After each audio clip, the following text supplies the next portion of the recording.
Il y a parfois des rêves qui nous semblent trop grands. Des rêves inaccessibles sur le papier, mais qui restent malgré tout dans un coin de notre tête. Et si une porte s'ouvrait tout d'un coup? Et si ce qu'on pensait inatteignable se retrouvait finalement à portée de main? C'est la situation qu'a vécu Lando Norris en 2024. Car comme tout pilote de Formule 1, son ambition profonde est de devenir champion du monde. Mais les obstacles pour y parvenir sont immenses. Et au départ du championnat l'an dernier, Max Verstappen et Red Bull étaient les grandissimes favoris à leur propre succession. Mais contre toute attente, Red Bull a vacillé. McLaren s'est affirmé. Et Lando Norris a pu apercevoir face à lui ce trophée de champion du monde de Formule 1.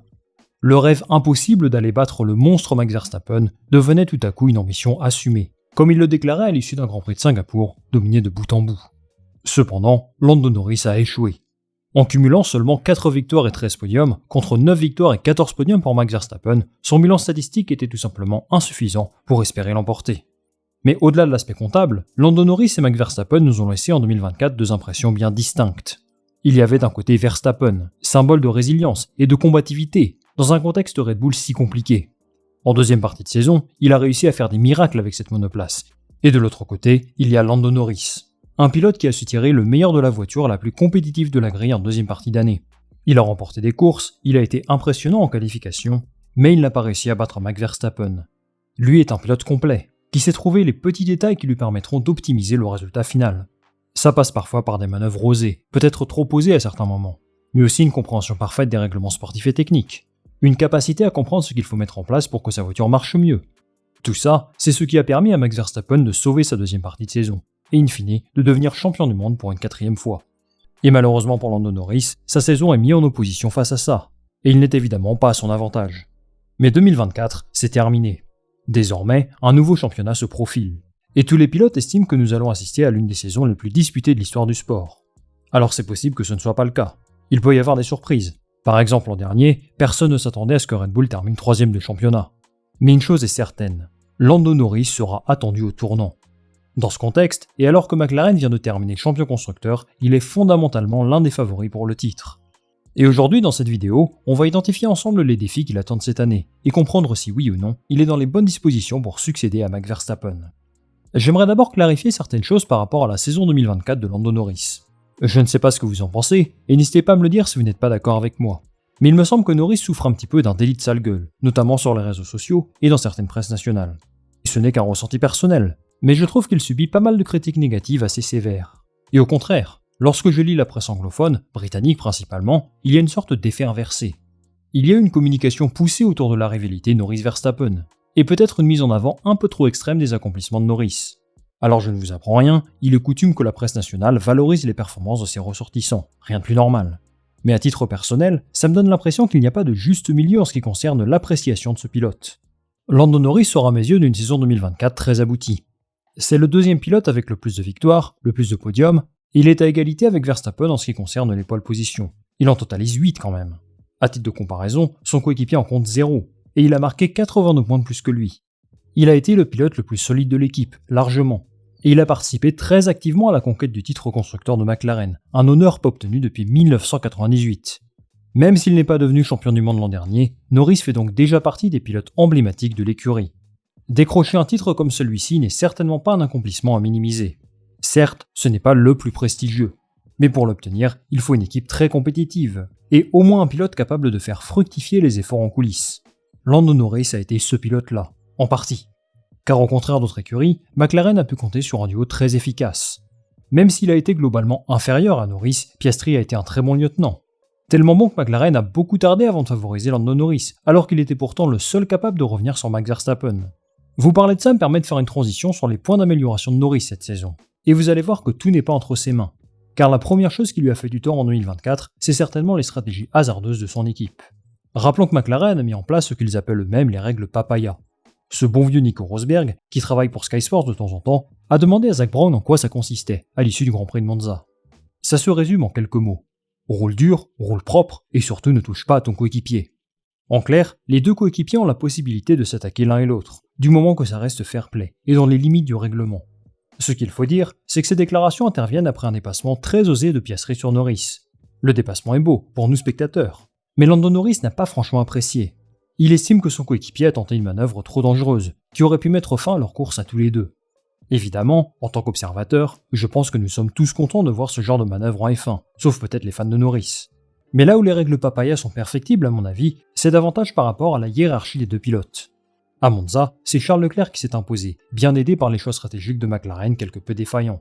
C'est Oscar Piastri qui a fini deuxième, juste devant Lando Norris. Et la question que je me pose, c'est pourquoi ça n'a pas été l'inverse.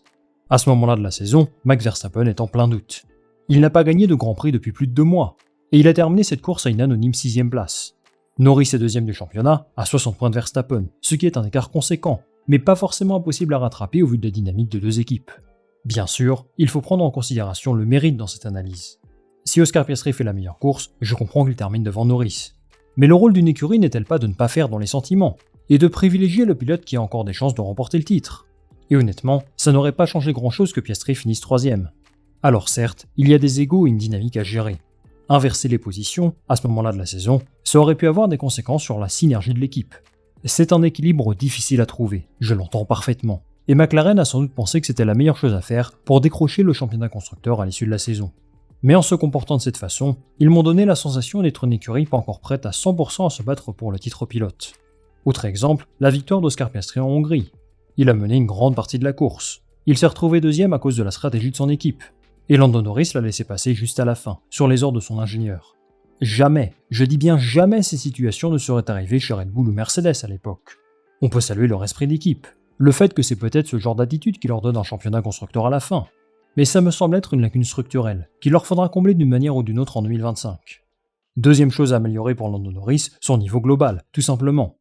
Il n'a pas été à la hauteur de Max Verstappen l'an dernier, et ça me paraît plutôt normal.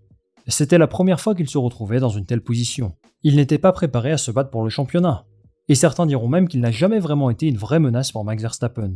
Pourtant, il a commis des erreurs cruciales, sans lesquelles la lutte pour le titre aurait pu être beaucoup plus serrée. Il y a un article de Race Fans qui en parle, et qui comptabilise exactement 2 erreurs entre le Grand Prix de Bahreïn et celui du Brésil. Alors je ne suis pas forcément très fan de cette analyse, parce qu'il faudrait à mon avis mettre en perspective le détail des courses de Verstappen, qui a connu quelques mésaventures lui aussi. Tout de même, ils estiment que Norris a connu l'une de ses pires performances de la saison à Spa par exemple, en terminant seulement 5ème, au lieu d'une potentielle 2ème place, celle obtenue par son coéquipier. Ils évoquent aussi sa course controversée à Austin, où l'on se souvient tous de ce contact avec Verstappen. Mais beaucoup oublient qu'il ne se serait pas retrouvé là s'il avait connu un meilleur départ. Enfin, le Grand Prix du Brésil est évidemment le symbole de la chute de Norris. Il partait en pole position, Verstappen seulement 17ème, et il avait l'occasion de marquer un grand coup. Malheureusement, une fois de plus, il rate son départ, se fait dépasser par Russell. Il fait des manœuvres brouillonnes sous la pluie, et il termine 6ème. Une copie bien pâle, qui contraste avec la masterclass de Max Verstappen, inarrêtable sous la pluie, et qui a plié le championnat ce jour-là. Norris a donc commis quelques erreurs où il est le seul coupable. Mais il faut également mentionner qu'il a été particulièrement malchanceux à plusieurs reprises. Comment ne pas évoquer le Grand Prix d'Autriche, puisque son contact avec Verstappen le met hors course, alors que Verstappen de son côté, lui s'en sort, et lui inflige quand même un 10.0. Il aurait également pu remporter le Grand Prix de Silverstone, mais son équipe a fait les mauvais choix stratégiques, et c'est Lewis Hamilton qui s'est imposé. On comprend donc que c'est une combinaison de facteurs bien précis qui ont relégué Norris à la 2ème place l'an dernier. Les choix stratégiques de son équipe, ses propres erreurs, une certaine malchance de temps en temps, et aussi, il faut le dire, un début de saison loin d'être idéal de la part de McLaren. Son écurie a terminé l'année avec la meilleure voiture de la grille, mais pourra-t-elle enfin commencer la suivante comme la référence du plateau? C'est là la grande question. Et s'ils y arrivent, il me semble que Norris se trouve dans de bien meilleures dispositions que l'an dernier. Il est plus en confiance, il a l'expérience d'une bataille pour le titre, et il est sans doute à son meilleur niveau depuis qu'il a fait ses débuts avec McLaren. Dans une saison qui s'annonce très serrée, il faudra gommer ses erreurs personnelles, que McLaren opère des décisions stratégiques beaucoup plus impactantes, et surtout que le développement de la voiture soit aussi cohérent que l'an dernier. Norris cette fois-ci est sous pression. J'ai même vu qu'il était donné favori pour le titre par les bookmakers britanniques. Il devra apprendre à gérer ce nouveau statut, celui de pilote numéro 1 dans une écurie championne du monde. Mais il y a une dernière chose que Lando Norris va devoir affronter en 2025. C'est justement son coéquipier. Norris est le numéro 1 aujourd'hui, mais qu'en sera-t-il cette année? Piastri va entamer sa 3ème saison en Formule 1, et celle-ci doit être sa meilleure, de loin. Il progresse d'année en année, et il doit impérativement afficher un autre visage que l'an passé. Il n'est plus le jeune pilote prometteur d'il y a quelques saisons. C'est un pilote confirmé désormais, sûr de ses forces, et qui doit combler ses lacunes pour tenir tête à Lando Norris sur une saison entière. Je ferai une vidéo consacrée à Oscar Piastri prochainement, où j'évoquerai plus en détail son cas. Mais bien entendu, son ambition à lui aussi est de devenir champion du monde. Cette année, je m'attends à une vraie évolution positive de sa part, qui devrait nous mener à un combat beaucoup plus serré entre ces deux-là. C'est à Norris de prouver qu'il est toujours le patron chez McLaren, et la tâche s'annonce ardue. On lui souhaite bonne chance. Les amis, merci beaucoup d'avoir suivi cette vidéo jusqu'au bout, j'espère que celle-ci vous a plu. Cette fois-ci en commentaire, j'attends votre avis sur Lando Norris. Est-ce que vous l'imaginez champion du monde cette saison? Et si oui ou sinon, pourquoi? Moi je lirai tout ça attentivement. Comme d'habitude, vous connaissez, avant de se quitter, pensez à liker cette vidéo, à la partager autour de vous. Et bien sûr, pour un soutien maximum, abonnez-vous, c'est super important. On va se retrouver très vite pour une nouvelle vidéo. Salut, à la prochaine.